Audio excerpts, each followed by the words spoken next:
Madame, Monsieur, bonsoir et bienvenue à tous. Les difficultés économiques auxquelles font face certains États africains, notamment les pays de la zone franque, et surtout les grands chantiers et autres projets engagés ça et là, amènent aujourd'hui à revisiter toutes les sources de financement et surtout de se triturer les méninges pour trouver d'autres possibilités pour booster l'économie et le développement. Si certains soutiennent que les solutions sont purement politiques, c'est-à-dire à travers la démocratie et la bonne gouvernance notamment, c'est-à-dire la juste et équitable répartition des ressources et des richesses, d'autres par contre expliquent que le salut viendra de la souveraineté monétaire. Et voilà que rejaillit le débat sur le franc CFA. Le franc CFA est-il un frein à un véritable développement économique des pays qui l'utilisent? Si oui, faut-il s'en séparer? Peut-on s'en séparer? Si on peut s'en séparer, comment s'y prendre? Mais alors, quelles pourraient en être les conséquences, les implications politiques, économiques et surtout financières? 237 le débat ouvre justement le débat ce soir. Merci, Madame, Monsieur, de nous recevoir chez vous.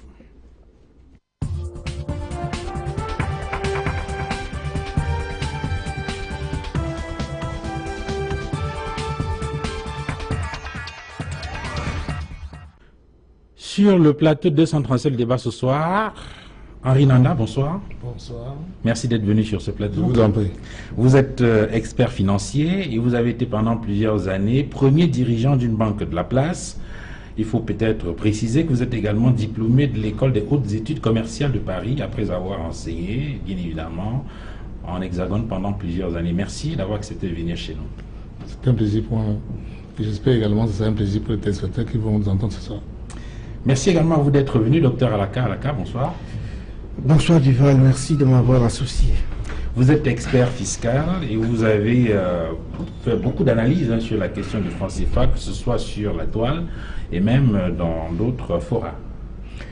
On essaie de trouver le meilleur moyen pour nous développer et on essaie de penser que c'est le seul et unique moyen, le franc. Merci également à vous d'être venu. Maître Emmanuel Sim, bonsoir. Bonsoir Duval et merci de l'invitation.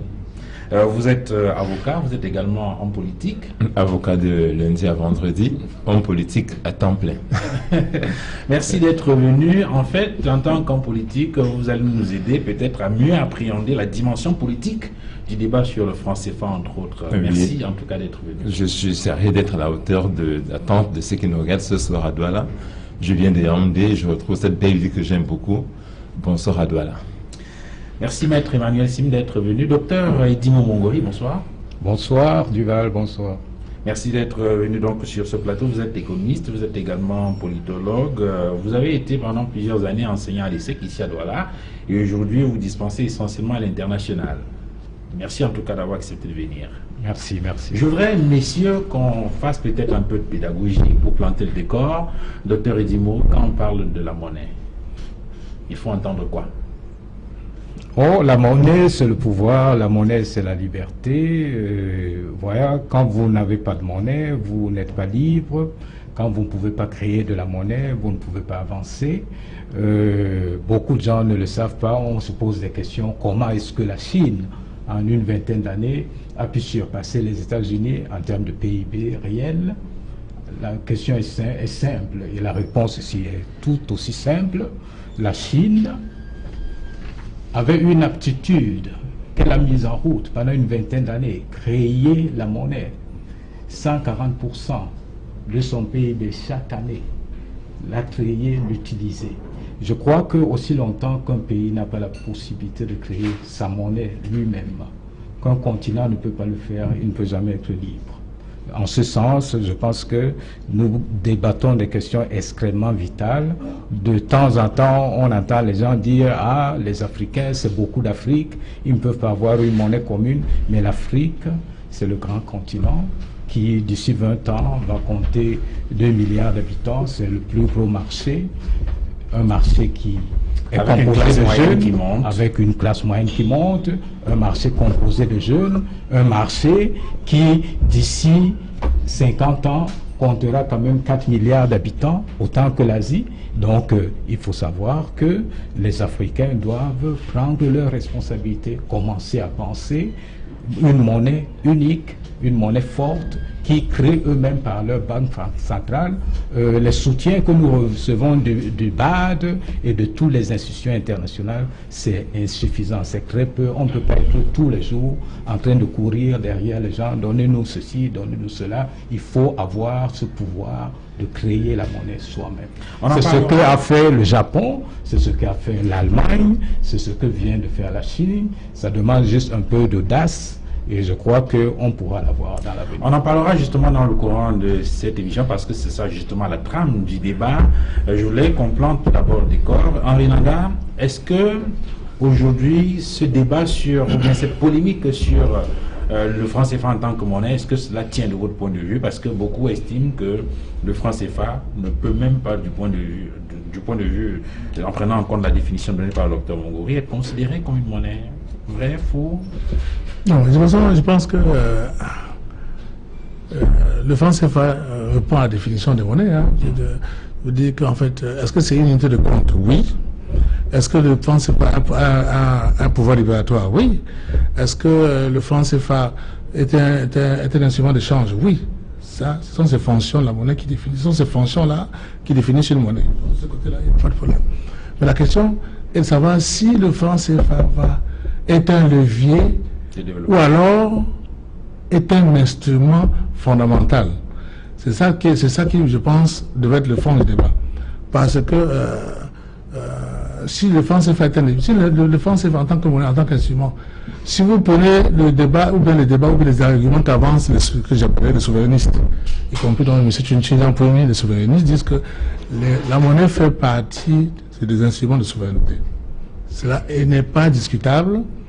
Mais la question c'est, une monnaie, pourquoi faire? Et même si on prend le franc CFA et on dit rapatrions les instruments de souveraineté, on va le faire dans des conditions que l'on pourra discuter tout à l'heure dans l'autre débat. Mais la question est, est-ce qu'on va rapatrier pour garder dans un tiroir ou bien on va rapatrier pour utiliser de manière à ce qu'on puisse véritablement se développer? Là est la vraie question. Et pour l'instant, je ne vois pas encore la réponse. Je pense que la réponse va venir pendant que vous allez débattre. Mais sur la question, justement, vous avez dit instrument de souveraineté. Si on prend ça sous cet angle-là, le franc CFA aujourd'hui, est-ce qu'on y voit justement cette souveraineté-là? Mais la souveraineté, ça veut dire la décision.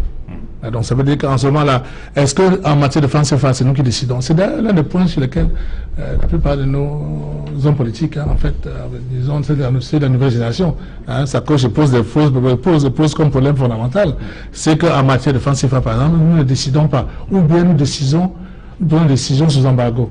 En d'autres termes, il y a un représentant ou des représentants de la Banque de France dans les conseils d'administration des banques centrales, aussi bien la BCAO que la BDAC, que la BEAC, que même la Banque des Comores. Dans chacune de ces banques centrales, il y a un ou des représentants de la Banque de France. Et ceux-là ont un droit de veto formel, puisque les décisions doivent se prendre à l'unanimité. Voilà. Alors, en ce moment, ça empêche les Africains qui sont, même s'ils sont majoritaires, de prendre des décisions en fonction de leurs seuls intérêts. De ce point de vue, bon, c'est une évidence. Il n'y a pas de débat. Docteur Lacan, sur la question. Ouais, écoutez, le franc CFA n'est pas une monnaie. Le franc CFA, c'est un machin qui doit disparaître. Parce que si vous parlez de monnaie, c'est un instrument des échanges. Mais le franc CFA n'est pas un instrument des échanges. Si vous voulez, c'est un instrument des échanges limité. Limité par quelqu'un d'autre qui n'est pas celui-là qui est censé posséder cette monnaie.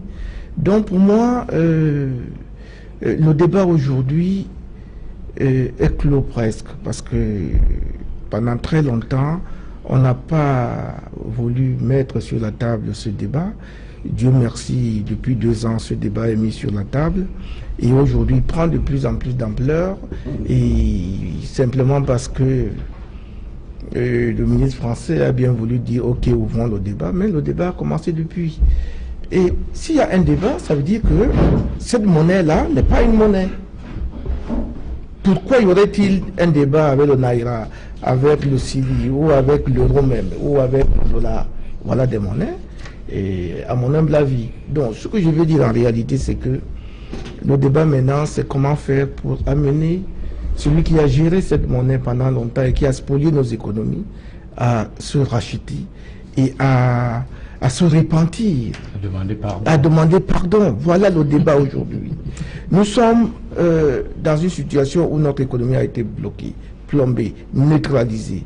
Donc, nous avons eu des indépendances qui n'en étaient pas, dans la mesure où, lorsque vous êtes indépendant, vous avez une monnaie. C'est le premier levier de l'indépendance, de la souveraineté. Il a très bien relevé. Et parce que la monnaie dépend d'abord de la volonté des souverainistes. Et c'est un instrument de souveraineté. Maintenant, lorsque nous accédons aux indépendances, les dirigeants d'alors décident de dire « Ok, nous on est indépendants, c'est vrai, mais on décide de rester colonie parce que nous avons besoin d'une monnaie qui est le franc des colonies françaises. Alors on ne peut pas être indépendant et utiliser une monnaie des colonies. Donc on a continué à notre insu, à l'insu des peuples, les dirigeants, nos dirigeants, ont continué à notre insu à dire que nous sommes colonisés. Maintenant, c'est le problème des peuples. Aujourd'hui, ce n'est pas les dirigeants qui lèvent ce débat, c'est les peuples qui lèvent ce débat. Et il revient au peuple maintenant de tracer la nouvelle voie. Et la première, on va y arriver, c'est que la France doit se repentir, demander pardon et payer le tribut. Alors, on en parle tout à l'heure dans le courant de l'émission. Sur la question, Maître Sim, sinon peut-être voir, quand on parle de monnaie, quelle peut être son importance pour un État? Parce qu'il semble que c'est tout autour de l'importance de la capacité pour une monnaie à impulser le développement que se trouve justement le débat. Écoutez, moi je pensais que peut-être les experts en monnaie que nous avions sur la table commenceraient par nous dire ce que c'est que la monnaie. On a commencé ce débat par peut-être où on devait l'achever. La repentance, le crime français. Je pense que les Camerounais doivent besoin de savoir ce que c'est qu'une monnaie. Il y en a un qui a dit que c'est une monnaie parce que sur le plan purement formel, le franc CFA est bel et bien une monnaie. Une monnaie est un instrument de paiement en vigueur dans un lieu et à une époque donnée. Donc la monnaie n'est pas née aujourd'hui. Il y a eu des monnaies depuis les temps coloniaux. Il y a eu le bœuf utilisé comme monnaie, les courriers utilisés comme monnaie, les dents de chien étaient la monnaie. Donc elle n'est pas née aujourd'hui. C'est un instrument de change en vigueur en un lieu et à une époque donnée. Donc vu comme ça, le franc CFA est une monnaie. Il est une monnaie.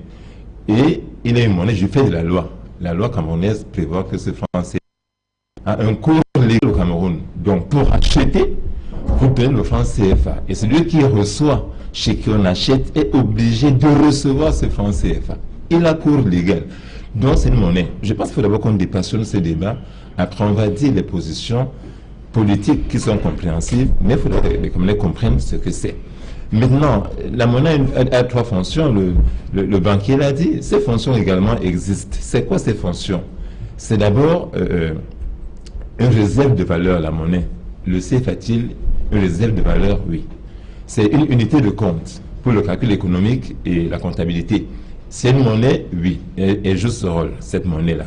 Et enfin, elle est un intermédiaire dans les échanges. Ça veut dire que on peut se libérer avec le franc CFA, on peut acheter et vendre. C'est ça la monnaie.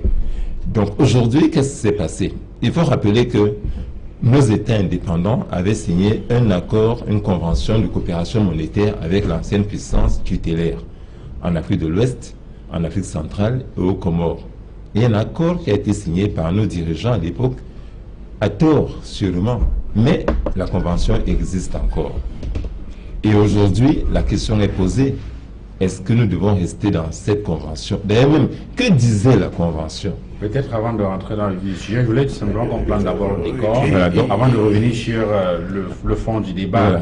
Voilà. Donc je ne voulais pas épiloguer plus longtemps, je voulais seulement que je dise ce que c'est que la monnaie, et je pense que nous avons un rôle pédagogique à l'égard de ceux qui nous écoutent, parce que malheureusement parfois, nous disons des choses nous tous sans savoir exactement ce que c'est. La monnaie, c'est quelque chose de très important pour une nation. Elle peut déterminer la vie d'une nation. Les gens peuvent même mourir à cause des questions de monnaie. Donc on y reviendra.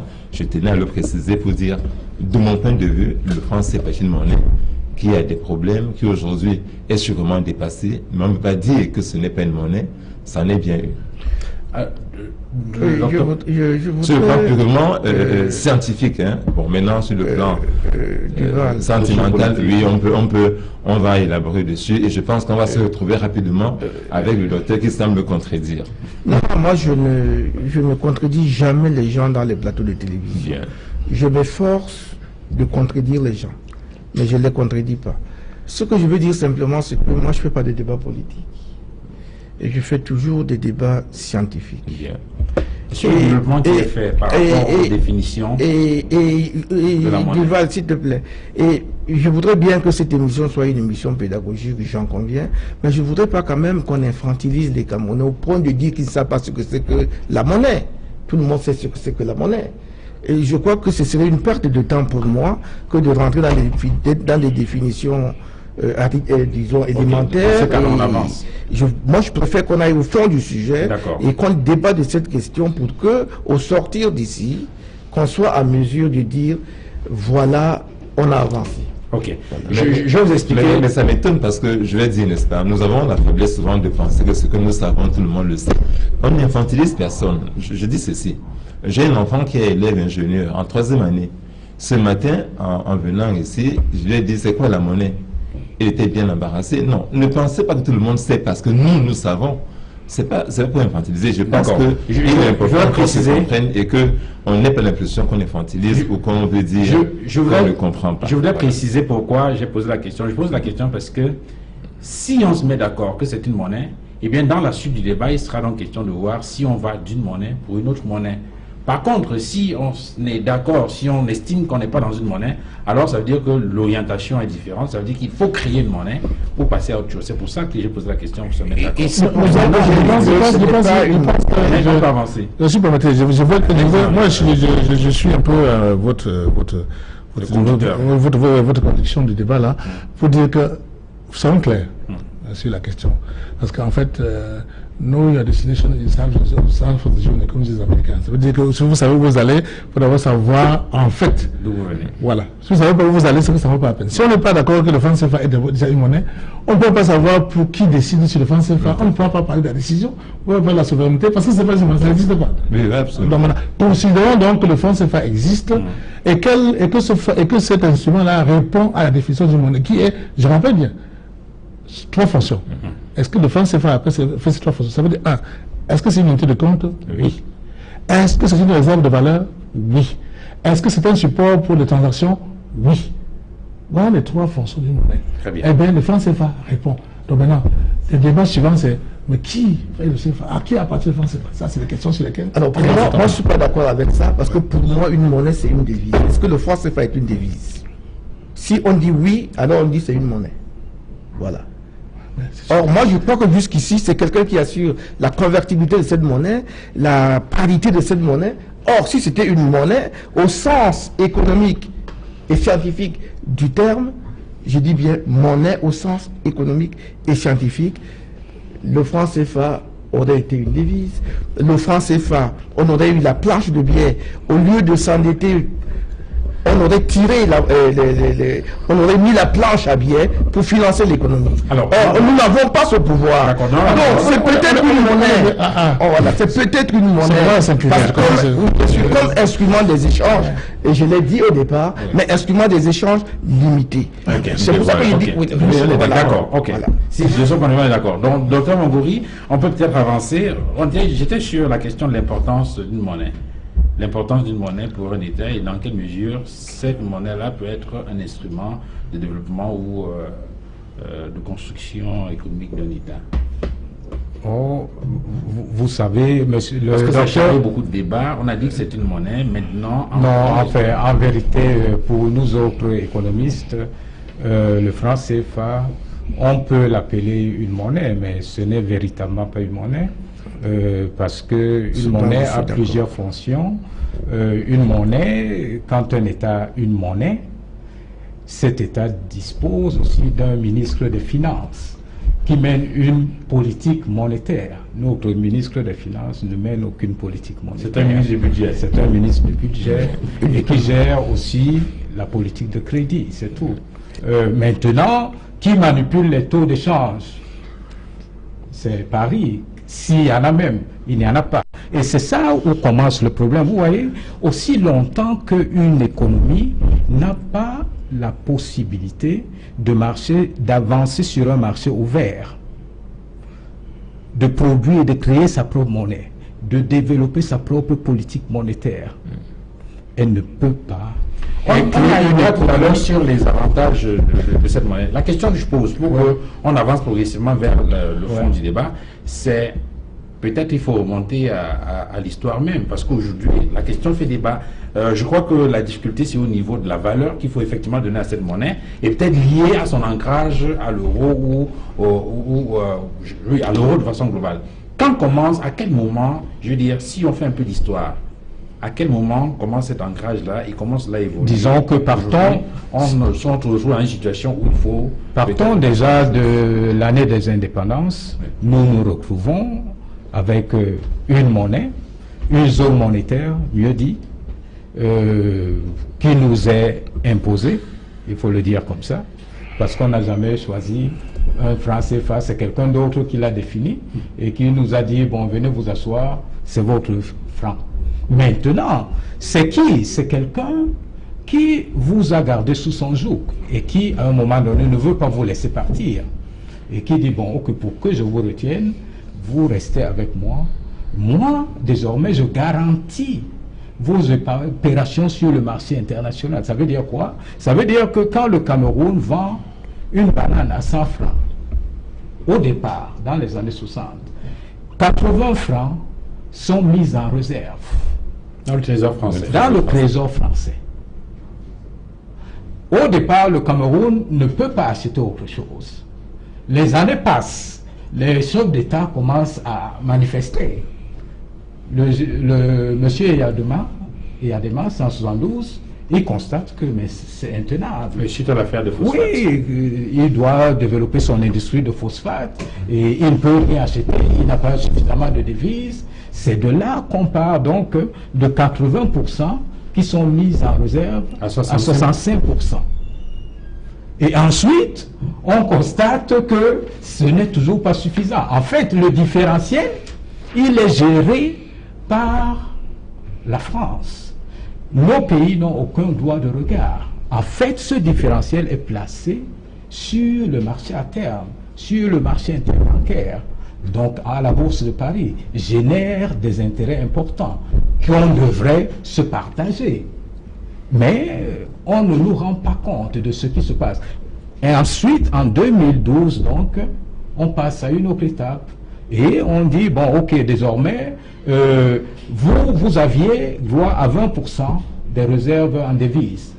Mais désormais, nous allons dire que 50%, au lieu de 65%, 50% désormais seront gardés ici, chez nous, à Paris. Voilà. Alors, Aïnanda, il me semble que c'est ce que vous, les puristes, vous appelez le compte d'opération. En quoi est-ce que cela représente fondamentalement un problème?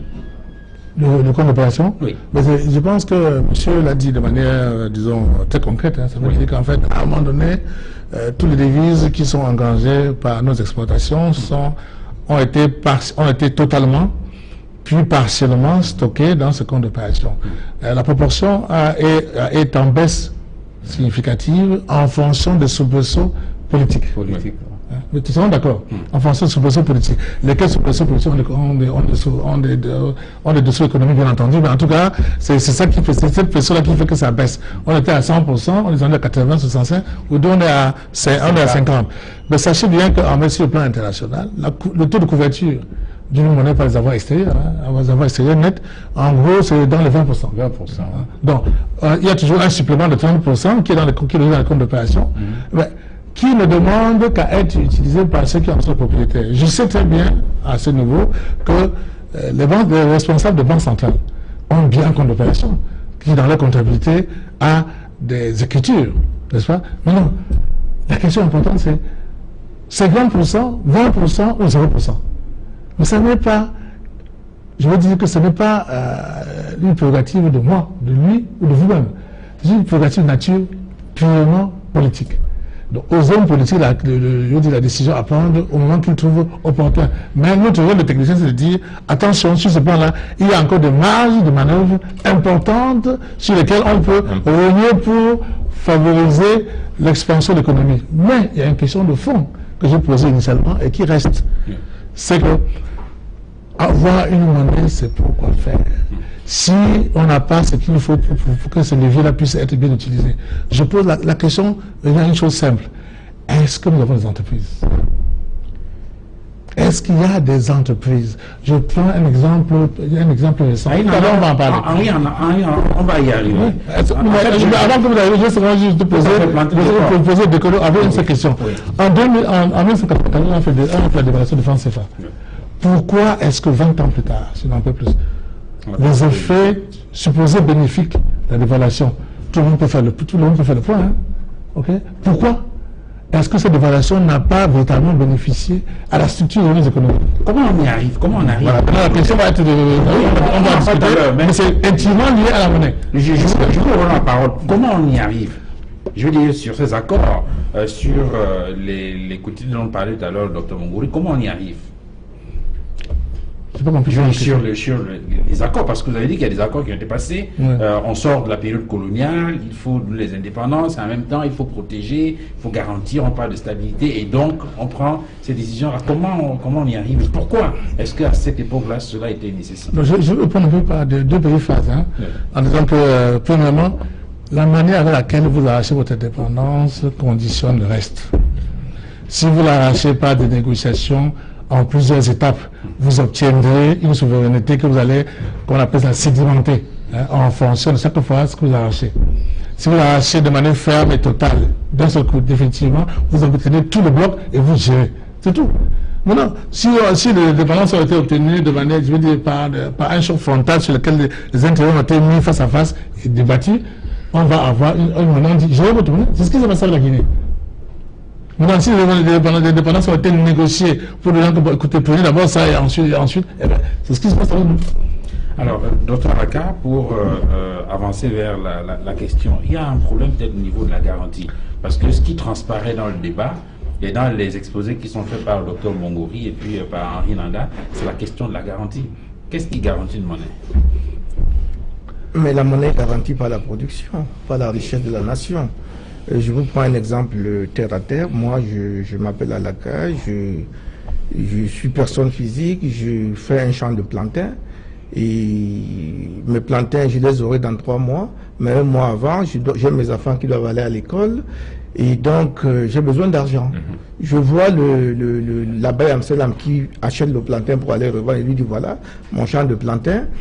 Mais vous m'avancez de l'argent. Lorsque les plantains seront à terme, enfin, auraient mûri, eh bien, je vais les couper pour vous et vous allez partir. J'ai équilibré l'argent que j'ai reçu avant avec la production de plantains.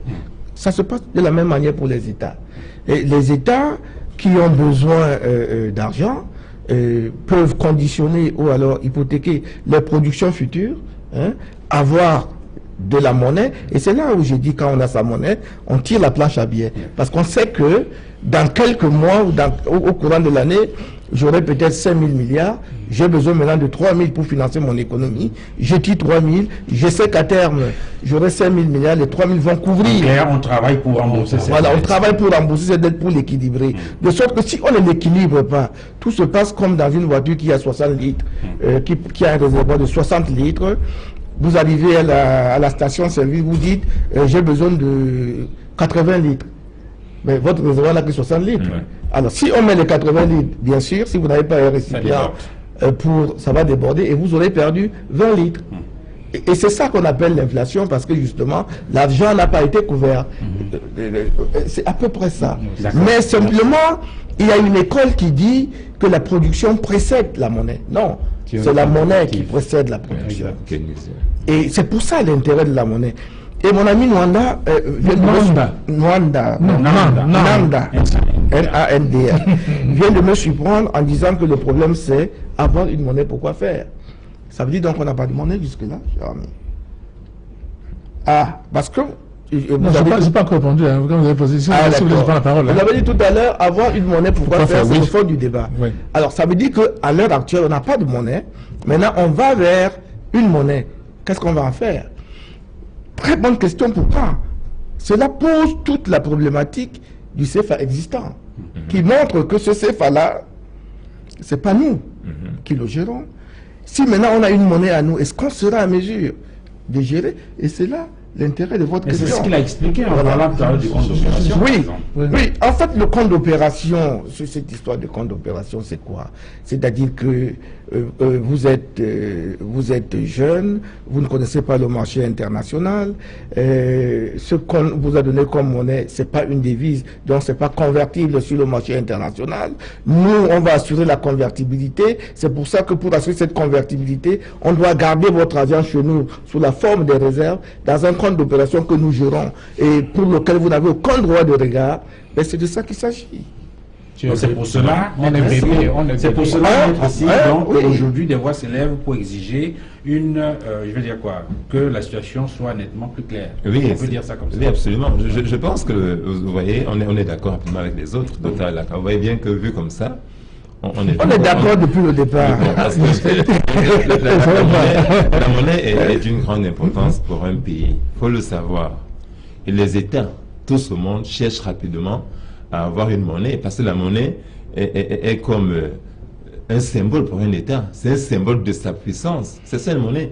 Quand vous n'avez pas une monnaie vous-même, vous n'avez pas de symbole, vous n'avez rien. Donc les États rapidement essayent de faire de la monnaie. Et partout, ils sont arrogés très vite le pouvoir de battre monnaie, d'avoir les devises, et donc de pouvoir avoir des marges de manœuvre en dévaluant, en faisant la planche à billets et tout le reste. Sur ce plan, je pense qu'on est d'accord. Par contre, je vais dire ceci. Moi, je refuse précisément qu'on continue à dire que les Africains ne savaient pas. C'était des enfants, oui. À une époque, ils ne savaient pas. Mais quand même, dites-moi, en 2007, lorsqu'on fait la convention, la nouvelle convention sur le compte d'opération, en 2007, pour l'Afrique centrale, elle est signée par Maman Lipote, qui est le PCA, de la BEAC à l'époque. Le gouverneur. Et il est gouverneur. Bon, alors, qu'est-ce que cette convention dit? C'est une convention. Il faut le savoir. Voilà ce qu'elle dit à l'article 1er. Il est ouvert dans les écritures du service de contrôle budgétaire et comptable ministériel du ministère des Finances, en France donc, un compte courant dénommé compte d'opération. Pour les banquiers, cela veut dire quoi? Que la BEAC a ouvert au Trésor français un compte courant, comme un individu ouvrirait un compte courant dans une banque de la place. Ça veut dire autrement encore que nous-mêmes avons été volontaires pour ouvrir ce compte-là. On est en 2007.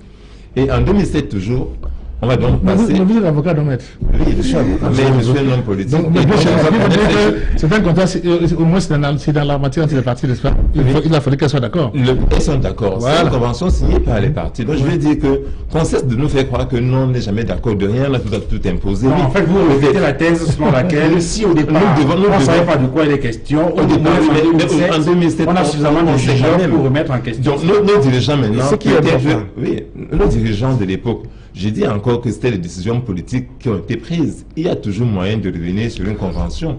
Cela est la vérité. Donc je pense qu'il faut le savoir. Ce qu'on sert à quoi en réalité? Là aussi, il y a des choses que j'ai entendues qu'il faut sûrement remettre dans le contrat. Peut-être le lire. Parce que moi je dis le contrat, je suis un homme de loi. C'est ma déformation, j'aime lire la loi. Sauf qu'avec ta permission, s'il vous plaît, s'il vous plaît. Dans ce compte-là, la BIAC doit verser les avoirs extérieurs qu'elle pourra se constituer. Bon, c'est ce qui est dit. Et maintenant, plus loin, on dit que la quantité des avoirs extérieurs à déposer par la BAC dans ce compte est de 50% des avoirs extérieurs nets de la Banque centrale. Nous déposons de l'argent dans ce compte.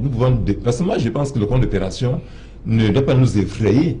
La BEAC peut décider de mettre son compte d'opération ailleurs, pas au Trésor français, mais à la Deutsche Bank, par exemple, ou à la BCE. C'est ça. Et là, on revient absolument à la question. Et à ce moment-là, donc, on pourrait sûrement avoir ce que le docteur disait tout à l'heure, le Mongol disait, à savoir que si on a un compte quelque part, un compte courant, qu'est-ce qu'il produit? Parce qu'un compte bancaire, normalement, produit des intérêts. Mais je dis là encore, j'ai été surpris, pas surpris, mais je le savais déjà, de voir que la Convention dit ceci. L'article 6, lorsque le solde du compte d'opération est créditeur, il est assorti d'une rémunération au taux de la facilité de prêt marginal de la Banque Centrale Européenne. Cela veut dire que quand le compte que nous avons ouvert dans le Trésor français créditeur, c'est-à-dire que nous avons de l'argent dans ce compte-là, ce compte est rémunéré à un taux fixé par la Convention. La question est celle-ci, pour ceux qui s'y connaissent, est-ce que cette rémunération est faite? Parce que, comme vous disait la Convention, ce compte est un compte qui fonctionne quasi normalement avec rémunération. Aujourd'hui, donc, est-ce qu'on doit le garder au Trésor français? Je pense que non, on peut le garder ailleurs. Mais l'idée même du compte d'opération n'est pas une fausse idée. C'est une banque qui a ouvert un compte ailleurs. Et je dis qu'aujourd'hui encore, c'est à nos dirigeants. J'ai vu, je vais vous dire, c'est politique ce que je vais dire. Moi, j'ai vu un dirigeant d'un pays africain qui est voisin dire le franc CFA est mauvais, mais il est aux affaires. Il n'a qu'à en sortir. Je pense que... On va en parler tout à l'heure. Voilà. Vous parlez du président de la République du Tchad, certainement. Oui. Alors, le docteur Araka, finalement, sur la base du développement que fait Maître Sim, il semble battre en brèche l'idée selon laquelle il y a parce que je crois avoir entendu sur ce plateau qu'on n'a pas de regard sur le fonctionnement du compte d'opération. Mais si on en regarde, c'est une convention signée entre des parties. Comment on peut dire que nous avons encore un droit de regard? Ce n'est pas vrai. C'est une convention qui est signée entre deux parties. Nous avons effectivement un droit de regard. Et d'ailleurs, la banque, le Trésor français, fait un compte rendu de manière régulière de ce fonctionnement. À l'heure qu'il est, ceux qui ont la gestion de la BEAC peuvent vous dire exactement ce que nous avons dans ce compte. C'est comme moi j'ai un compte bancaire, je sais ce qu'il y a dans mon compte bancaire si je veux le savoir. Ou je demande qu'on me fasse un historique de mon compte. C'est technique. Vous voyez, moi je refuse que... Là, je sais à mon frère que nous devons d'abord éduquer les Camerounais, qu'ils comprennent de quoi il s'agit. Sinon, on va faire des choses pour plaire aux gens. Non. Moi, je suis un homme politique. Je veux qu'on me vote, mais je veux que les gens que je vais diriger demain soient des gens conscients. Vous savez, cette question est posée. C'est des gens qui savent au moins de quoi on parle. Et je pense qu'ils ont raison. On n'a pas de monnaie, elle n'est pas notre monnaie, mais c'est une monnaie. Et qu'on peut demain passer à une autre étape, à avoir notre monnaie. Sur ce plan, on est d'accord. Mais qu'on ne dise pas que des choses qui ne sont pas vraies. Alors, docteur Araka, donc on a le choix. On n'est pas obligé de rester adossé, le franc CFA n'est pas obligé de rester éternellement adossé à l'euro, par exemple. C'est ce qui semble indiquer je crois, oui, je crois. Mais j'ai été fasciné par la lecture du texte qu'ils viennent de donner. Mais moi, je vais vous dire quelque chose de simple. Pour comprendre ce texte, il faut d'abord se demander qui est la BEAC, qui décide à la BEAC et comment décide-t-on à la BEAC. Si on n'a pas répondu à cette question, on ne comprend pas ce texte. On a dit au départ que la BEAC, qui est censée être une banque d'émission de la monnaie, qui ne l'est pas du tout, qui est une grande architecture bureaucratique, je commande. Simplement, les décisions dans cette BEAC sont prises par un conseil d'administration, dans lequel siègent des Français qui ont droit de veto, qui ont le droit de veto, et s'ils sont contre la décision, cette décision ne passera pas. Mais s'ils sont pour la décision plus une voix d'un seul État, la décision passe, on peut avoir droit à ce genre de statut, à ce genre de convention. C'est pour expliquer quoi? C'est pour dire que ceux qui sont chargés de mettre en place ces textes-là, c'est pour dire que sont déjà problématiques. C'est pour dire que ce texte, à mon sens, ne signifie rien du tout. En vérité, on est en train de se tromper un peu. On est en train de se tromper un peu. Le texte dit en fait que il y a 50% de réserves. Oui. Et nos économies ont le droit d'utiliser 20% pour le crédit à l'économie. En dehors des 50%. Oui. Ouais. Donc il y a un différentiel. C'est ça qui fait problème. Exactement. C'est pas autre chose. Oui. C'est ce différentiel qui est géré sans droit de regard des Africains. Et c'est ce différentiel qui est replacé sur les marchés financiers, sans qu'on soit informé de rien. C'est autour de ça que nous nous je pense qu'il faut établir des choses. Les choses sont un débat utile. Un débat utile en ce sens où, pour le moment, on comprend bien les fondamentaux, et à partir de ces fondamentaux, on se projette sur l'avenir, pour savoir où sont nos intérêts en tant qu'Africains. La première chose, de commencer par comprendre ce que c'est le compte d'opération. Je pense que Dieu merci, il a le texte, la convention qui définit le compte d'opération. Et si j'ai bien compris, sur le plan formel, rien n'empêche ceux qui sont titulaires de ce compte de faire le transfert de leurs envois ailleurs. Rien n'empêche. Sur le plan formel. Nous sommes bien d'accord là-dessus. Bon, parfait. Maintenant, allons plus loin. Les avoirs maintenant qui sont là, c'est comme quand vous avez également, vous avez votre compte en banque, votre compte créditeur. Mais le banquier il ne veut pas vous écrire chaque matin pour vous dire, comme vous là, vous avez 1000 francs chez moi, je ce que je vais faire ce matin, ça va aller faire telle chose. Non, c'est pas ce qu'il va faire. Mais simplement, il y a un compte rendu, il y a un bilan en fait d'année que le banquier fait, qui est mis à disposition de tous les clients, qui peuvent regarder. De même, et il a dit, fort opportunément tout à l'heure, qu'en fait, ceux qui gèrent le compte d'opération à la Banque centrale, ils savent très bien que ça fait partie de la comptabilité de la Banque centrale, au monde de la BERC. Et donc ceux-là ont les informations et les rendent compte à leur conseil d'administration.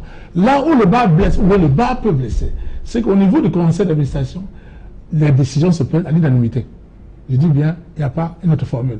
Ça se prend à l'unanimité. Donc, on ne peut pas avoir de voix discordante. Il n'y a pas de voix discordante. Maintenant, s'il y a, donc ça veut dire que si le bloc des pays de la CEMAC, puis c'est comment sont d'accord sur un objectif, et que l'administrateur français n'est pas d'accord, ça passe pas. Parce qu'il faut l'unanimité. Voilà ce qu'on appelle, voilà la conséquence qui est donc un droit de veto, informel, mais réel. C'est de ça qu'il s'agit. Très bien. Maintenant que le décor est planté, je crois qu'on peut entrer dans les débats. Et on va peut-être donner la parole au docteur Mongouri, puisque dans quelques minutes, il va céder son siège à M. Kounié. Sur cette question-là, on y va tout de suite.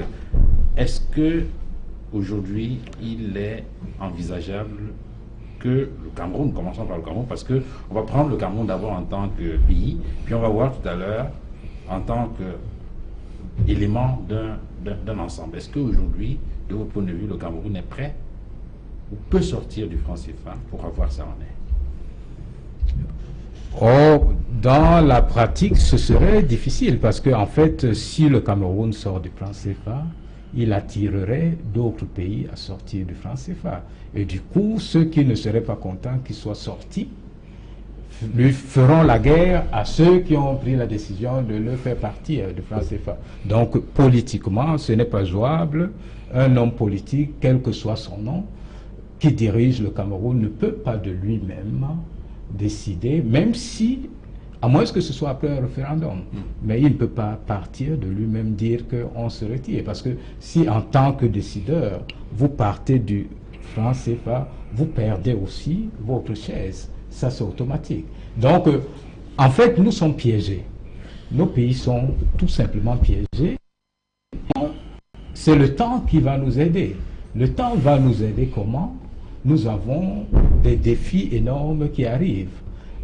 Les pays africains d'une manière générale, ceux de la zone franc CFA également, d'ici peut-être 15-20 ans, tous ces pays, ensemble, auront 200 millions de jeunes qui vont frapper à la porte pour demander de l'emploi. En tout cas, on va trouver une solution. Pas tout de suite.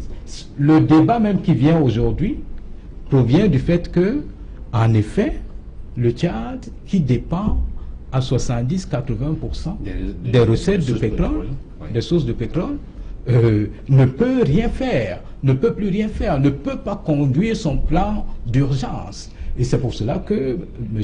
Idriss Déby a demandé qu'on regarde ces questions. Parce qu'en fait, quand vous avez seulement accès à 20% de vos réserves en devises, vous allez vous industrialiser comment?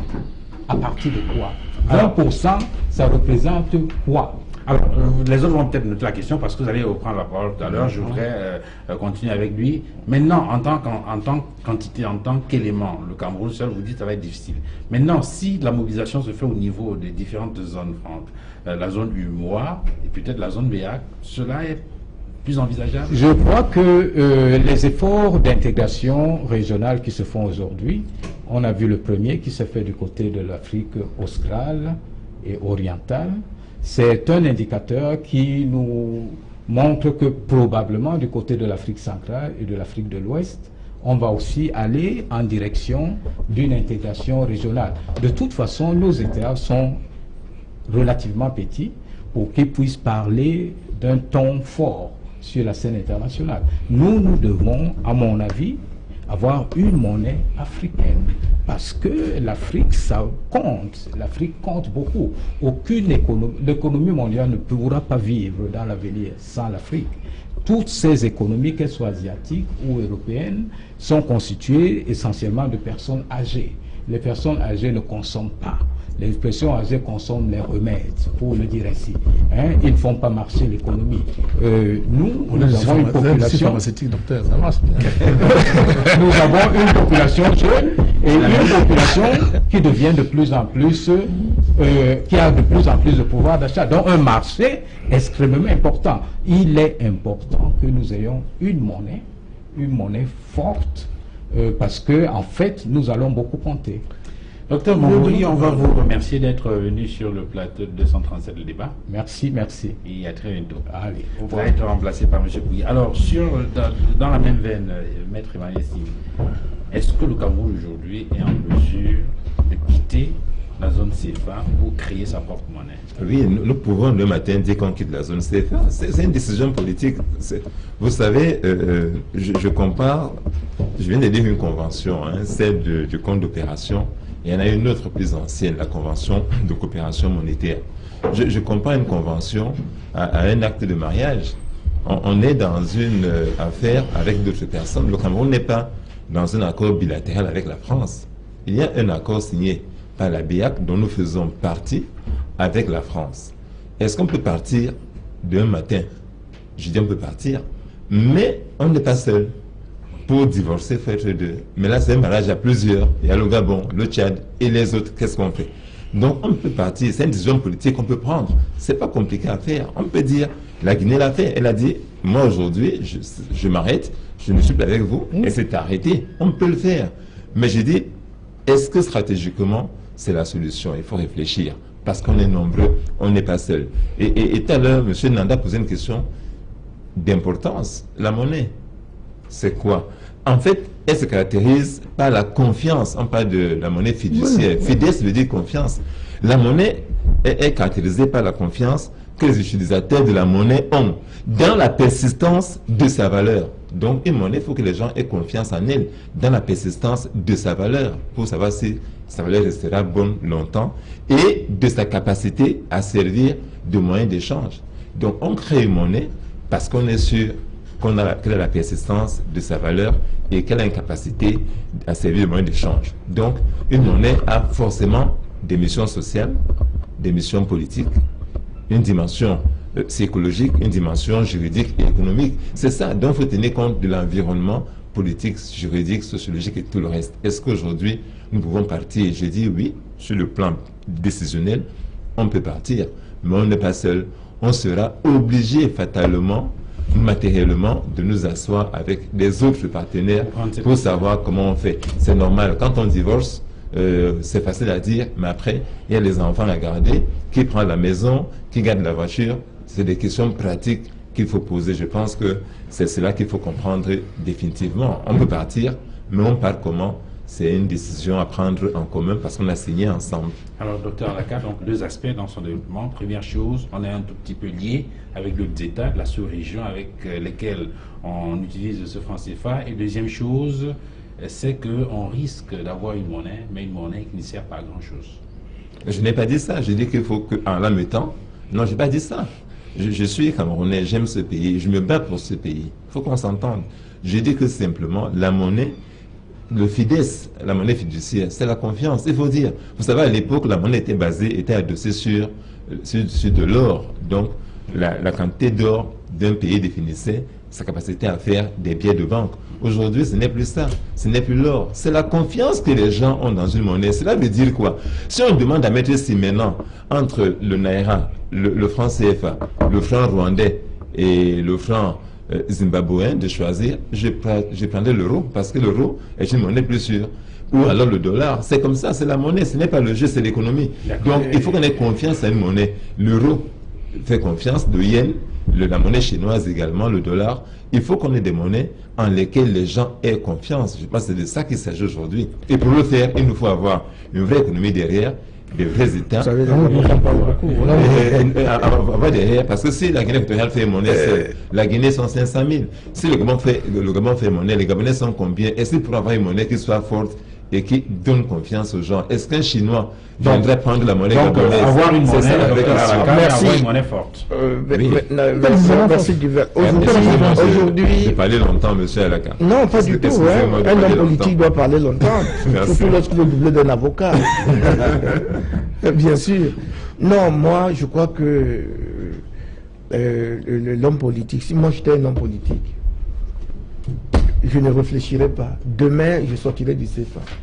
Je créerai une monnaie camerounaise, je lui donnerai la confiance qu'elle mérite et je la gérerai de sorte à faire du Cameroun le pays le plus puissant, en tout cas dans sa sphère géographique. Pourquoi? Le Cameroun est un pays riche. Riche en sol et en sous-sol, dont une production assurée. Le Cameroun est un pays dont le PIB est inconnu parce que méconnu, dans la mesure où on ne sait même pas quelle est la véritable richesse de notre pays, qui est un pays extrêmement riche. Une monnaie, ça doit sur quoi? Sur ces éléments. Je reviens sur mon exemple de plantain. La confiance serait quoi dans mon exemple de plantation de plantain de tout à l'heure? La confiance serait que lorsque j'ai pris l'argent de la Baye Amselam, je dois veiller nuit et jour pour qu'on ne vienne pas voler mon plantain. D'accord? C'est l'effort que je vais faire. C'est l'effort que je vais faire. Et je reviens, comme toujours, au niveau de l'État. Lorsque j'attends une production, je veillerai à ce que les gens ne volent pas cette production. Donc je mettrai fin à la corruption. Voilà les deux éléments qui me permettront d'abord de donner la confiance à ma monnaie. Et je ne mettrai jamais en prison ceux qui ont volé. Je leur demanderai de rembourser. Parce que c'est en remboursant ce qu'ils ont volé que moi, ma monnaie, tire sa confiance. Vous comprenez?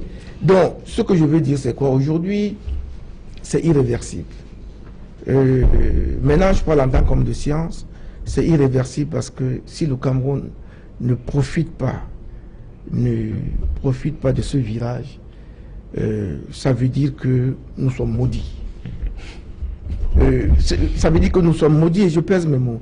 Le Cameroun a l'une des meilleures ressources humaines. Mais cela veut dire donc que vous êtes d'accord, enfin vous indiquez qu'aujourd'hui il y a des conditions qui sont réunies pour qu'on ait cette monnaie. Toutes les conditions sont réunies. réunies. Le problème de confiance qui pourrait se poser peut être réglé.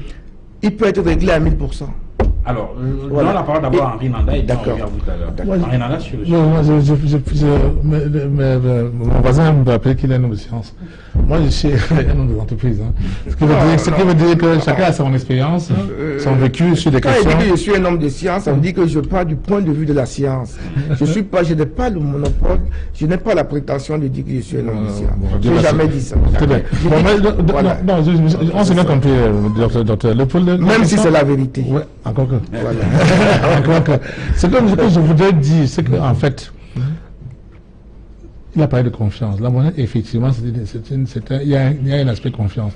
Je veux bien rebondir sur un exemple qu'il a pris. Il a dit, si j'ai le Naira, j'ai le franc zimbabwéen, j'ai le franc CFA, j'ai le franc rwandais, je choisirai l'euro. Nous avons un pays en Afrique où il y a eu des conflits sérieux. Il y a eu une monnaie nationale qui a connu une hyperinflation et qui s'en sort aujourd'hui par la gestion des nationaux et qui s'en sort bien. Ça s'appelle le Congo démocratique. Oui. Mais le problème là-bas, c'est qu'il y a un problème important, c'est qu'il y a une double monétarisation. Ça veut dire qu'il y a deux monnaies qui circulent en même temps et qui ont un pouvoir libératoire. C'est le dollar et le franc congolais. Le franc congolais vient des abysses. Ça veut dire que vraiment, ça vient des profondeurs insoupçonnables. L'ancien Zaïre. Oui.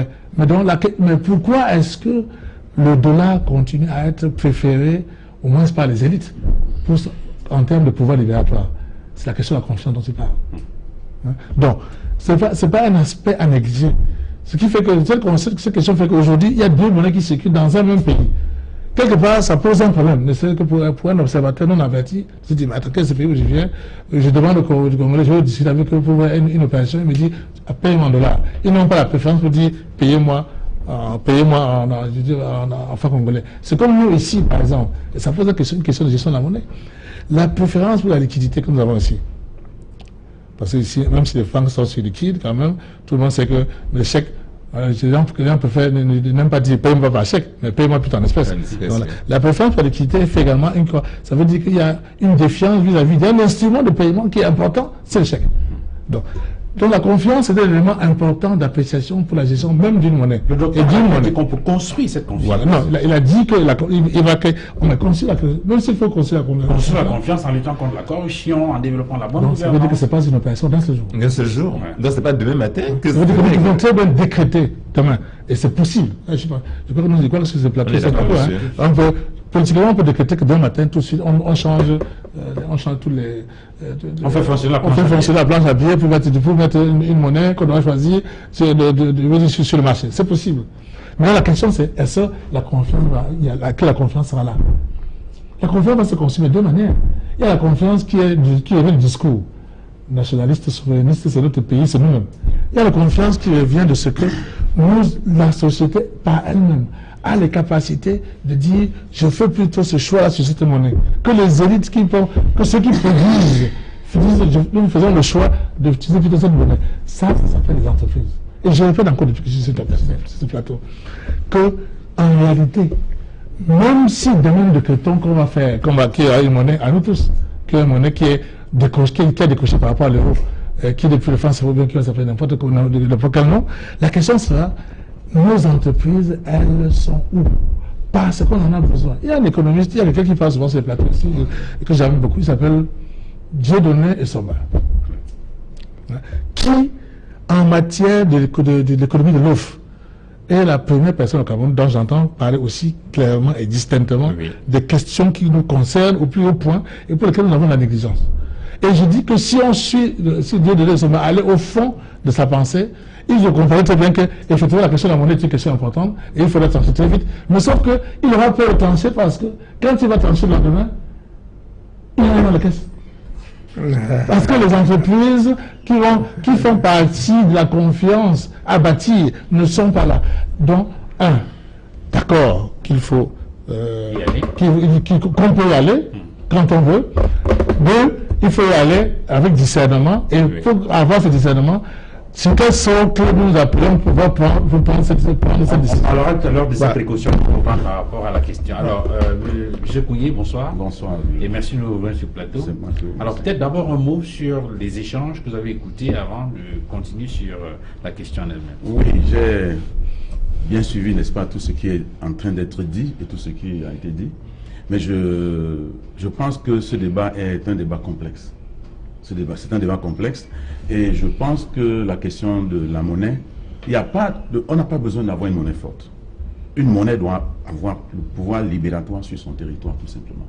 Et la question de confiance doit exister à partir, n'est-ce pas, de la production. Si vous avez une monnaie chez vous, et que, supposons quelqu'un se trouve, je ne sais pas, au Japon, je ne sais pas où, et qu'il doit arriver au Cameroun, il faut qu'il cherche la monnaie. Il faut qu'il cherche notre monnaie, si nous avons notre monnaie. Puisque dès qu'il descend de l'aéroport, il doit prendre le taxi. Et à force de chercher cette monnaie, prendre la valeur. Et si beaucoup de personnes trouvent un intérêt à venir au Cameroun parce qu'il y a des activités au Cameroun, il y a le tourisme, il y a des choses à acheter, notre monnaie devient tout simplement forte. Parce qu'elle donc la monnaie est assise sur la production, sur notre capacité, n'est-ce pas, à offrir des services, à offrir des biens.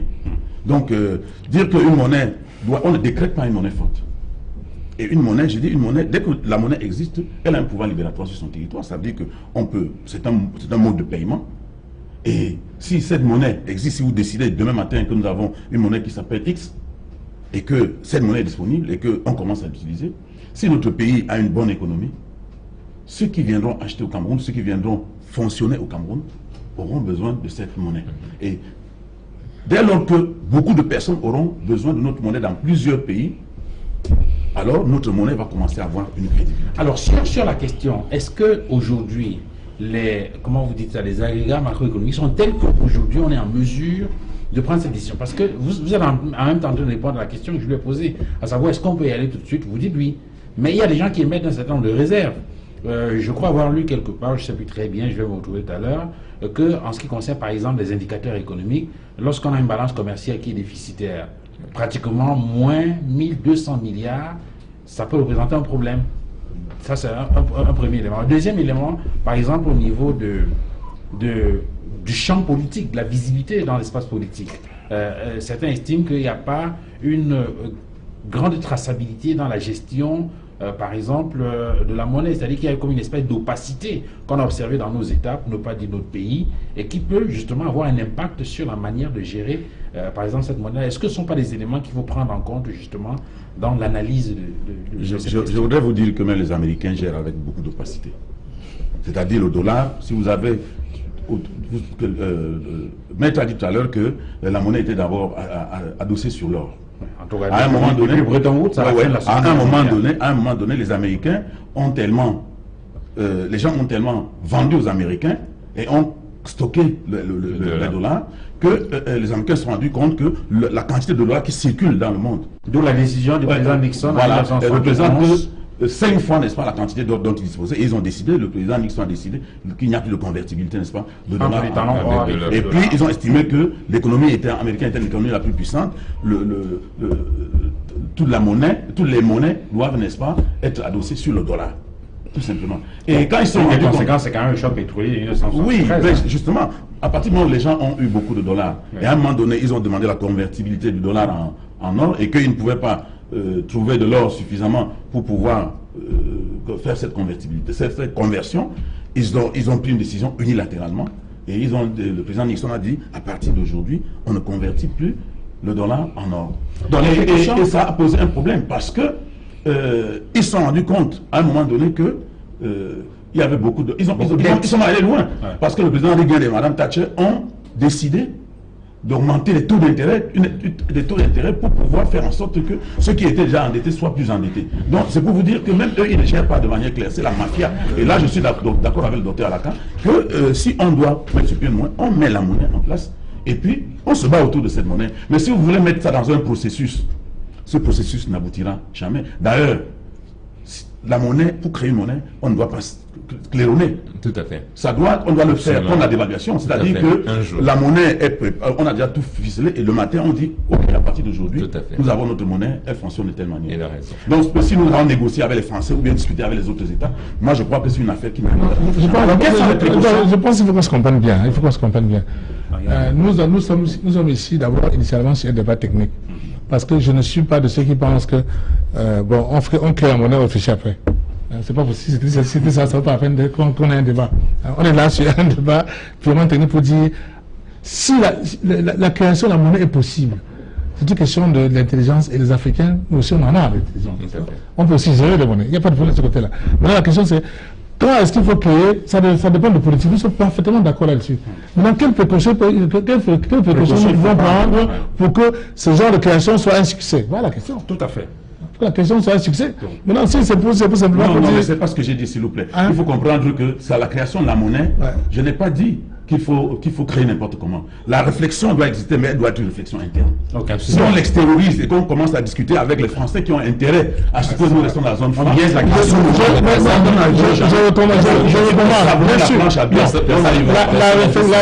n'est pas publique, mais les bases, les fondamentaux, comme vous avez dit, il faut être pédagogique, n'est-ce pas, vous avez dit de ceux qui comprennent, les bases des fondamentaux que nous avons souvent négligés et qui nous ont posé des torts par le passé. Il faut lever la table pour dire attention, attention, attention. Je répète encore, les entreprises camerounaises, non, c'est l'accord de FAPE.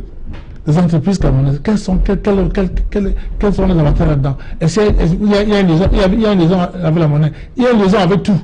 La question est, on se fragilise davantage si on va discuter de questions, par exemple, monétaires. On va oublier les objectifs, on va être d'accord on va prendre des accords qui sont boiteux, justement parce qu'on n'a pas des entreprises suffisamment fortes pour tirer profit vite. On dit Nick et Honk, c'est ce qui vient de se passer. C'est ça qu'il s'agit. Donc, voilà. Pour embrayer donc sur les précautions, vous avez dit, il y a donc ces indications et ces éléments qu'il faut prendre en compte. Docteur Alaka, Ben, il a dit une chose extrêmement importante, et là je suis parfaitement d'accord avec lui. Il faut d'abord remettre en cause les accords APE. Parce que c'était des accords justement pour nous empêcher d'avoir une monnaie un jour. Ça, je l'ai dit, je l'ai claironné. Vous ne pouvez pas vous embrigader. Ensuite, il faut mettre en place l'entrepreneuriat national. Et l'État, il n'est pas interdit à un État d'être homme d'affaires. Les ultralibéraux nous trompent. C'est-à-dire le consensus de Washington est clair là-dessus. On a dit ces gens, il faut leur dire que leurs États ne peuvent pas faire. Leurs États doivent faire. Et nous, on a gobé, comme d'habitude. Moi, je dis, je vous prends un exemple simple. Je prendrai même 2 ou 3. Je peux multiplier par 1000. Là où l'État peut intervenir. Prenons le domaine, le secteur ciment. Le Cameroun a une consommation en ciment de 8 millions de tonnes par an. La production actuelle est de 4 millions. Mais l'État peut entrer pour produire 4 millions de tonnes de ciment. Voilà une plus-value importante qui arrive. Or, qu'est-ce qu'on fait? On n'a pas de balance de paiement déficitaire tout à l'heure. On est obligé d'importer et ça contribue à rendre notre balance de paiement déficitaire. Voilà un aspect. Il y a l'aspect touristique. Regardez les hôtels que l'État avait. Regardez ce que ces hôtels sont devenus aujourd'hui. Parce que l'État a foutu le camp. Et l'État a tout laissé. Regardez le 3e secteur. Regardez nos entreprises publiques. Mais ce sont des entreprises publiques stratégiques qui ont été privatisées. Aucun pays au monde ne privatise une entreprise publique stratégique. Donc, autrement dit, l'État peut rentrer... L'État doit rentrer dans le marché. Okay. L'État doit rentrer dans le marché. Okay. Autre précaution à prendre dans la même logique. On a la raison, les chantiers navals en France, l'État français est toujours. On n'imagine pas que l'État français pourrait laisser le secteur de l'électricité ou de l'eau à un privé entièrement. Je suis d'accord. Mais en même temps, ce que le monsieur Pougnier disait maintenant, et il a raison sur un plan précis. Une monnaie, si on claironne avant, on a tout perdu. Pourquoi? Ceux qui ont de l'argent dans les banques, s'ils sentent qu'il y a quelque chose qui s'annonce, qu'est-ce qu'ils vont faire? Il y aura une crise qui va se créer parce que ces gens vont mettre leur argent en sécurité. Ils ne savent pas. Parce que le franc CFA, on peut tout en dire, mais au moment où on sait ce que c'est, le nouveau franc qui viendra, qu'est-ce qu'il sera? Les entreprises, prudemment, vont d'abord mettre de l'argent en sécurité, l'envoyer, le convertir en euros, le mettre ailleurs, en attendant de voir ce qui va se passer. Donc, quand on crée une monnaie, vraiment, on annonce ça 10 jours avant, ça doit se faire immédiatement, comment l'évaluer. Cela est vrai. Mais je veux dire que les Camerounais sachent quand même que les querelles sur la monnaie ne sont pas seulement des querelles politiques. Dans tous les pays du monde, elles ont existé. La querelle sur l'euro, par exemple, j'entends Alaka dire faisons une monnaie camerounaise. Mais je lui pose la question, lui qui connaît tant de choses. Un État puissant comme l'Allemagne, la grande Allemagne, a renoncé à son Deutschmark. La France qui produit et les bateaux et les avions et tout le reste, nous on ne produit pas ça, a abandonné son franc français. Mais je réponds tout de suite. S'il vous plaît, s'il vous plaît. Je note la question pour vous, docteur. Laissez-moi finir. Je me pose, vous savez, j'ai dit ce soir au docteur en entrant ici qu'on vient pour apprendre aussi, parce qu'on peut contester. Maintenant, regarde ce qui s'est passé ailleurs. Ces pays ont décidé de faire une union monétaire, c'est-à-dire que la France, et il y a un débat sur l'euro en France par exemple, en Allemagne, les souverainistes disaient il n'est pas possible qu'on abandonne le Deutschmark. Si on l'abandonne, on abandonne la souveraineté. D'autres disaient non, on ne peut pas. En Europe, quand on parle de la France et le franc français, le pays à côté, on est parti en train, il y a le Deutschmark, et quand on revient en Belgique, il y a le franc belge, et puis plus tard, en Italie, le même jour, on a la lire. C'était compliqué à gérer. Ils se sont organisés pour avoir une monnaie commune.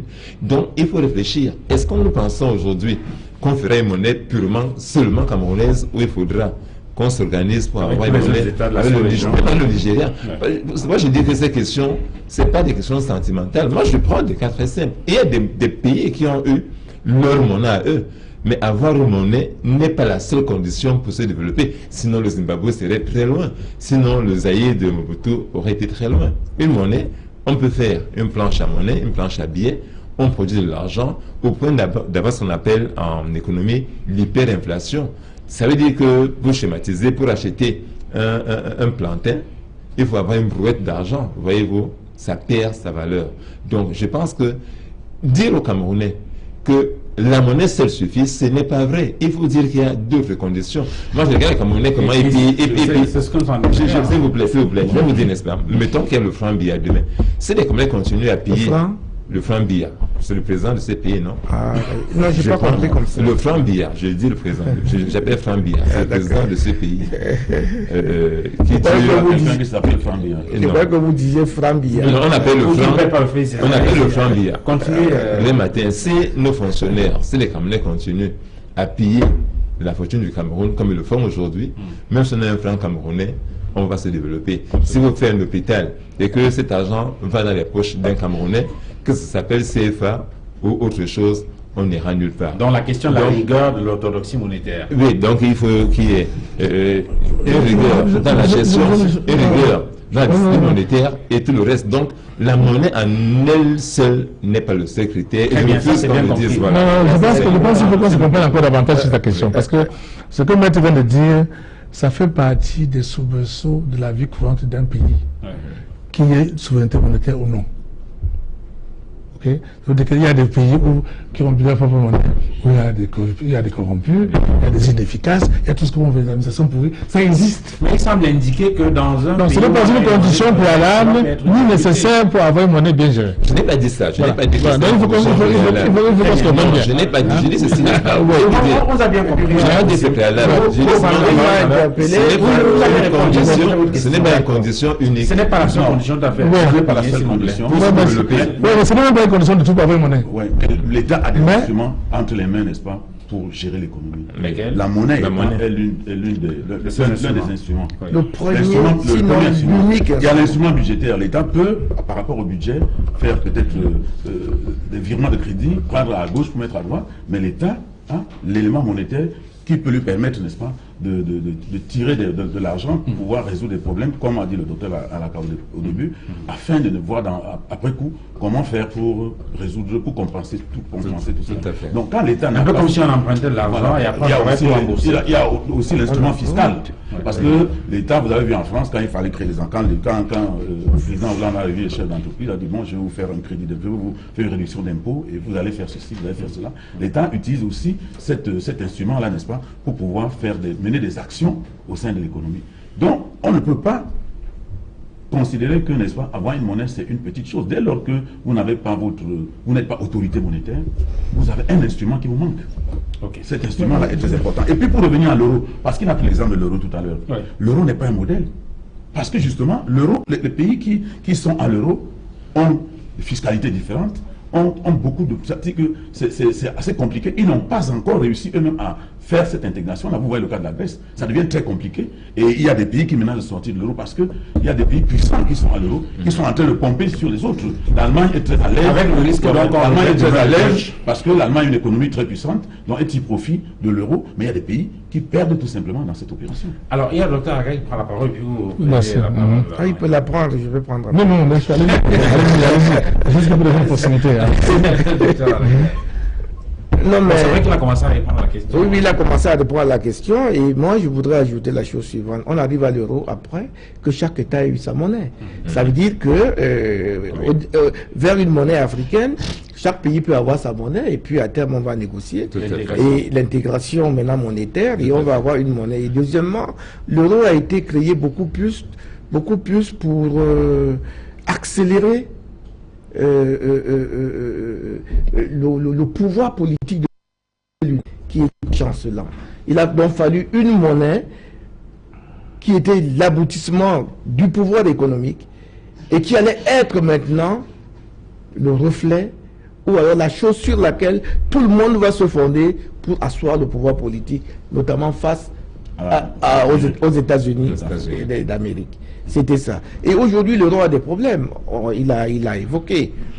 C'est pour ça que, de tout temps, je crois que des pays en Afrique vivent plus petits que nous, moins riches que nous. Je prends le cas d'un pays que je connais parfaitement, le Ghana, qui a une monnaie... Le Rwanda.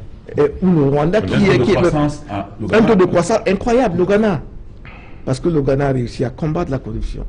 Moi, je vais vous dire, j'étais au Ghana, j'ai oublié mon téléphone dans un supermarché. Je suis revenu le lendemain, je l'ai retrouvé là où je l'ai oublié. On ne l'a pas touché. Et quand je l'ai pris, le vigile m'a dit, ok, c'est votre téléphone, on avait l'œil dessus. Mais imaginez au Cameroun, il est dans votre poids, on vous l'arrache. Donc, bon, il y a des villes aussi au Cameroun où on peut retrouver le téléphone. oui, d'accord, non, je n'ai pas fini. Donc maintenant, le Cameroun, je reviens. Je crois quand même qu'on est d'accord que le Cameroun peut avoir sa monnaie sous certaines réserves. Absolument. Je vais donner là-dessus. D'accord. Enfin, moi, je suis favorable à ça à 1000%. Mais simplement, je pourrais ajouter que le Cameroun peut avoir une monnaie, il a doublé avec le Naira. Doubler cette monnaie avec le Naira, pour plusieurs raisons qu'il a évoquées. Le Naira est aujourd'hui considéré comme la première puissance économique d'Afrique. Nous avons la chance et l'avantage que le Nigeria soit notre voisin le plus immédiat. Avec 1700 km de frontière. Et nous avons un avantage parce que le Nigeria nous crée des problèmes de sécurité. Si nous avons une monnaie ensemble, on mettra tous nos efforts ensemble parce que la monnaie va relier nos économies de manière idoine. Et donc, les histoires de Boko Haram, on se mettra plus ensemble pour les combattre beaucoup plus rapidement parce que nous sommes liés par une unité monétaire. Je vous assure, ça peut aller très vite. Voilà. Duval, tu as l'art de m'interrompre. Bon, non. Arianda, sur la question. Non, ça va, je finis. On peut peut-être y aller, mais il y a beaucoup de précautions qu'il faut prendre. Oui, moi je pense que je vais d'abord commencer. Je vais venir se mettre là-dessus la naissance de l'euro, avec les débats sur les souverainistes allemands qui ont préféré, qui ont beaucoup insisté pour dire que c'est la monnaie, c'est l'autre souveraineté. Je pense qu'on on ne peut pas ne pas évoquer la chute du mur de Berlin avec la naissance de l'euro plus tard.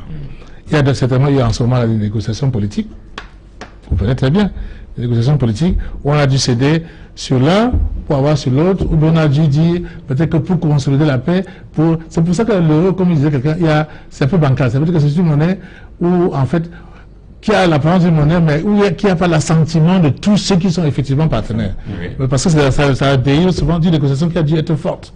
Donc on peut dire ça comme ça. Et puis on a peut-être le sentiment qu'il y a des États qui sont un peu au front. Bon, est-ce que si des souverainistes ont dû abandonner un peu de souveraineté pour avoir un peu plus de sécurité parce qu'on va faire une monnaie commune qui va ajouter, qui va pacifier les cœurs dans un espace donné, peut-être que c'est pas si mauvais que ça. Donc c'est un débat que nous n'avons pas encore eu, mais qui peut-être se poser à nous ou bien à nos enfants.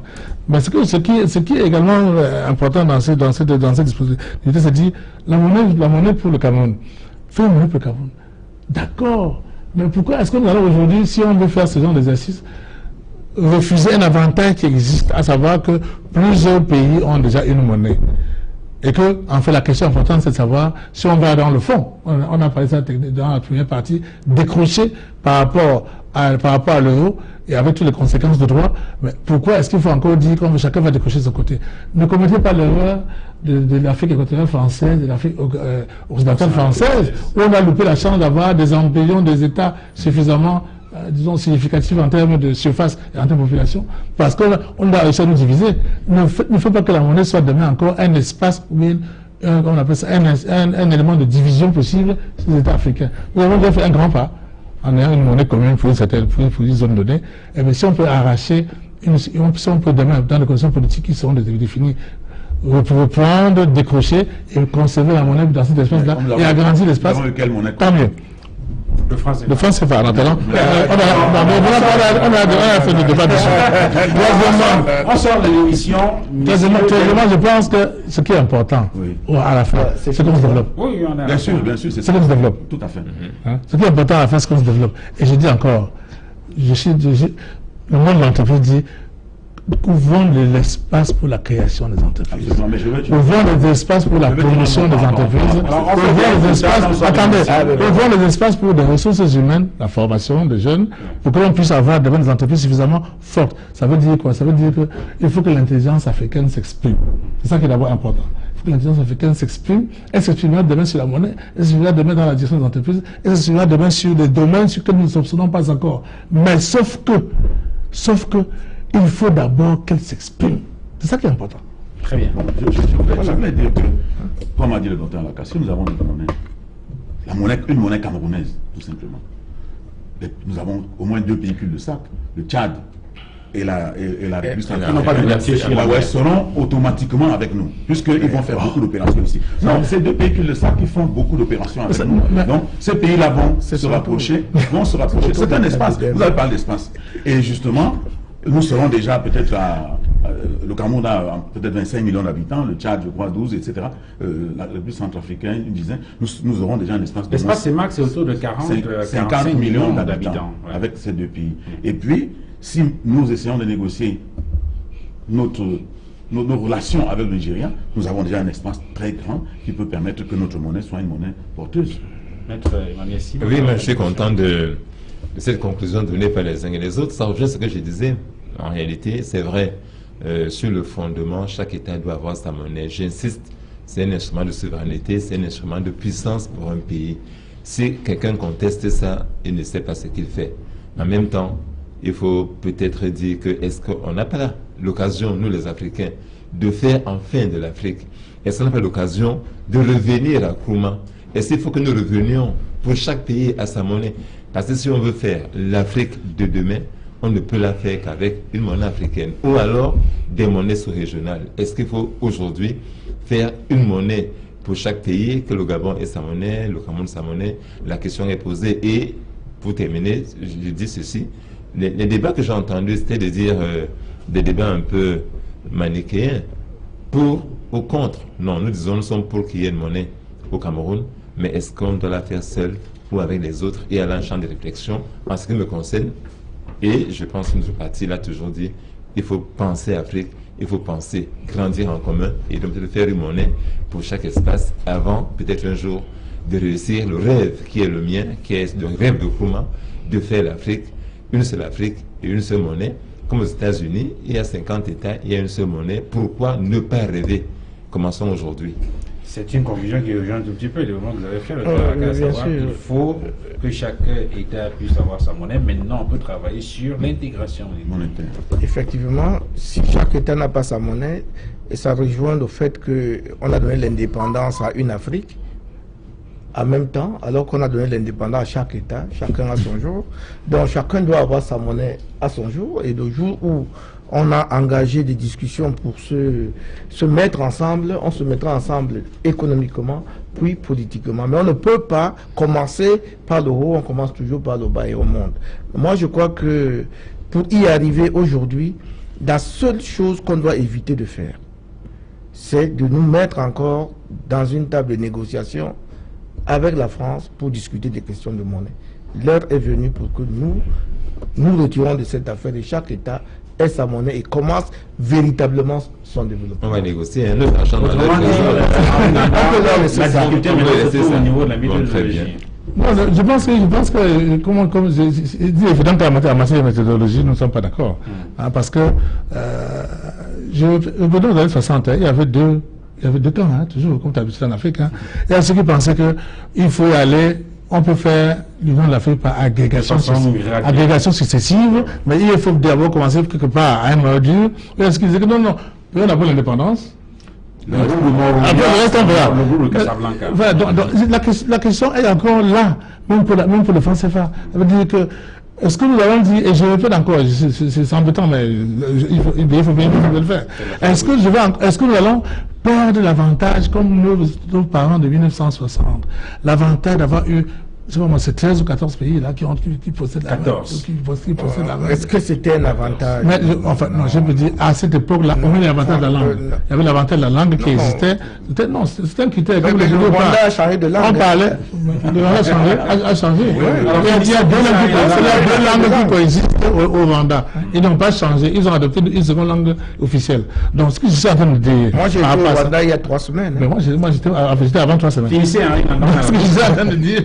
Je suis en train de dire, c'est que quand on a le débat sur les groupements politiques, je ne fais pas de la politique, mais je le sens, c'est tellement compliqué que quand il y a un seul fil sur lequel les gens peuvent s'entendre, il faut d'abord commencer par le prendre, le mettre dans la poche et puis continuer. C'est tout ce que je suis en train de dire. Absolument. Donc, je dis donc que si on a donc l'avantage d'avoir des zones où il y a des espaces communs, des espaces monétaires communs, où il y a un instrument qui circule qu'on appelle le franc CFA, décrochons, maintenant l'unité. S'il y a lieu de décrocher, les politiques vont décider, on décroche, on maintient, on peut changer de nom. Et puis demain, s'il y a d'autres personnes qui viennent, qui s'ajoutent, comme la Guinée s'est ajoutée, comme les pays lusophones sont ajoutés, et on va avancer par agrégation successive vers quelque chose de plus grand. C'est tout ce que j'attendais. Merci. On va dire que chacun ait sa part. Merci, messieurs, d'être venus sur ce plateau. Merci à vous, monsieur Koungé, d'être venu. Merci également à vous. Vous êtes expert financier agréé au cours de la Cour d'appel du littoral. Merci également à vous, maître Emmanuel. C'était un plaisir, je pense, retrouver ces brillants scientifiques qui m'intimidaient par leur grande connaissance, bien sûr. Mais je pense que c'était bien qu'on discute de cela et qu'on sorte, n'est-ce pas, du talibanisme qui avait déjà dans la rue où discuter de la monnaie voulait dire qu'on est chef. Non. Merci également à vous d'être venu, docteur Alakaraga. Merci, Duval. C'est toujours un plaisir d'être dans tes émissions. Mais aujourd'hui, tu m'as fait venir un avocat qui a trop parlé. Vous êtes expert fiscal. Merci également à vous d'être venu, Henri Nanda. Oh, merci. Je pense que c'est tout bien échangé. Surtout que, en fait, ce qui est important, c'est l'avenir. Et nous avons parlé de l'avenir, c'est pour ça que je suis content. Merci à vous, messieurs, d'être venus. Le débat va se poursuivre certainement parce qu'on aura l'occasion, peut-être, pourquoi pas, de revenir sur les implications politiques, parce qu'il faut bien qu'on discute sur le mode opératoire en ce qui concerne le pas qu'on veut franchir s'agissant de la souveraineté monétaire. Merci à vous, madame, messieurs, d'avoir regardé à la maison. Retrouvons-nous très prochainement pour une autre livraison de 237 de débat. Excellente soirée à tous. Au revoir.